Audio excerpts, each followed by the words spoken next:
ഒരു മാസം മുന്നേ എങ്ങനെയെന്ന് വെച്ചാൽ ചെറുക്കനാ ഇപ്പൊ എന്റെ വിങ്സ് എല്ലാം പുറത്തു വന്നല്ലേ. ബൾക്കിംഗ് വിത്ത് ബ്രോ ഡേ 25. ഒരു പനിക്ക് ശേഷം ജിമ്മിലെത്തിയത്. ഭാഗ്യത്തിന് വെയിറ്റ് ഒന്നും കുറഞ്ഞിട്ടില്ല. ആദ്യമേ ഞങ്ങൾ ഇൻക്ലൈനാണ് ചെയ്തത്. ഫ്ലാറ്റ് ആയിരുന്നു ചെയ്യാനുണ്ടായിരുന്നത്, പക്ഷെ ഭയങ്കര തിരക്കായിരുന്നു. ലാസ്റ്റ് ഇവൻ പോസ് ചെയ്തിട്ടൊക്കെ അടിക്കാൻ നോക്കി. അത്ര വേണ്ടായിരുന്നല്ലേ, പിന്നെ പാട് വെട്ട്. ഞാൻ പിന്നെ ഒരു 70 kilograms ചെയ്ത്. പക്ഷെ എന്താണെന്നറിയാൻ പാടില്ല, എപ്പോഴും ഫ്ലാറ്റ് ബെഞ്ച് ചെയ്യുന്നതുകൊണ്ടാണെന്ന് തോന്നുന്നു ഇത് നല്ല പാടായിട്ട് തോന്നി. കുഴപ്പമില്ലായിരുന്നു എന്നാലും. പിന്നെ ചെയ്ത പുള്ളപ്സ് ആയിരുന്നു. എപ്പോഴത്തെ ഇവൻ ആദ്യത്തെ 2-3 റബ്സൊക്കെ നല്ലപോലെ അടിച്ചു.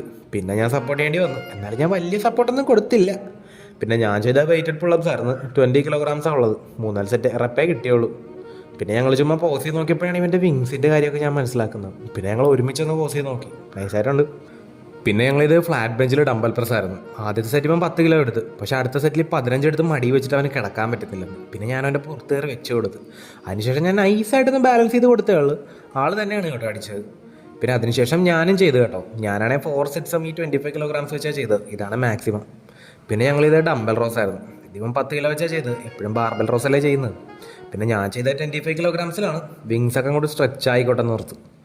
പിന്നെ ഞങ്ങളിത് ഡംബൽ ഫ്ലൈസ് ആയിരുന്നു. ഇതിപ്പോൾ ലാസ്റ്റ് സെറ്റാണ്. 7.5 കിലോ ഉണ്ട്. ഞാൻ എല്ലാ സെറ്റും 15 കിലോയിൽ തന്നെ ചെയ്ത്. ഇതിന് കൂട്ടാൻ പറ്റുന്നില്ല നീ. രാവിലെ പുട്ടും പരിപ്പും 3 ഹോളക്സും കഴിച്ച്. 11 മണിക്കൊരു ഷെയ്ക്കും. ഉച്ചയ്ക്ക് ചോറും ചിക്കനും തന്നെയാണ് കഴിച്ച്. വർക്കൗട്ടിന് ശേഷം റൊട്ടിയും ചിക്കനും കഴിച്ച്. പിന്നെ ഒരു ഷെയ്ക്കും കുടിച്ച്.